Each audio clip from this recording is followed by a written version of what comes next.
America నుండి తెలంగాణ ప్రజలతో మాట్లాడిన ఎమ్మెల్సీ తీర్మానం వలన జంతర్ మంతర్ లో నిన్న కాక్రోచ్ జనతా పార్టీ నిర్వహించిన ధర్నాపై మల్లన్న కామెంట్స్.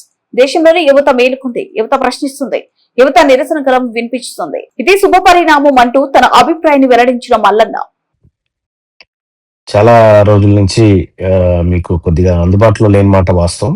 దానికి కారణం ఇవాళ నేను కొద్దిగా నా కూతురు ట్రీట్మెంట్ కోసం వేరే హాస్పిటల్‌కి రావడం జరిగింది. అందులో భాగంగా మీకు అందుబాటులో లేకుండా పోయాను.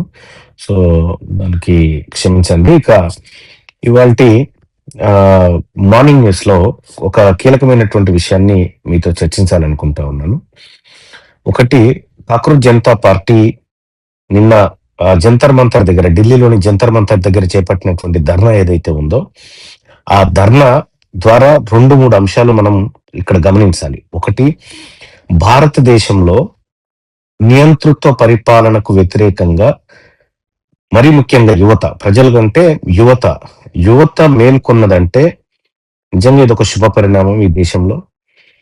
భారతదేశంలో మనందరికీ తెలుసు, మోడీ ప్రభుత్వం వచ్చిన తర్వాత జరిగినటువంటి అరాచకం, ఒక మూఢనమ్మకాలకు సంబంధించినటువంటి అరాచకం ఏదైతే జరిగిందో దాని నుంచి ప్రజలు విసిగెత్తిపోయినారనేది కంప్లీట్ గా క్లియర్ గా అర్థమవుతా ఉన్నటువంటి నేపథ్యంలో, ఇక విద్యార్థులకు సంబంధించి నీట్ పేపర్ లీక్ కు సంబంధించినటువంటి అంశంలో ప్రజలంతా నిరసన వ్యక్తం చేసి కేంద్ర ప్రభుత్వ పనితీరును ఎండగట్టి కేంద్ర విద్యాశాఖ మంత్రి ధర్మేంద్ర ప్రధాన్ రాజీనామా చేయాలని చెప్పి డిమాండ్ చేస్తున్నటువంటి పరిస్థితి మనం చూస్తున్నాం.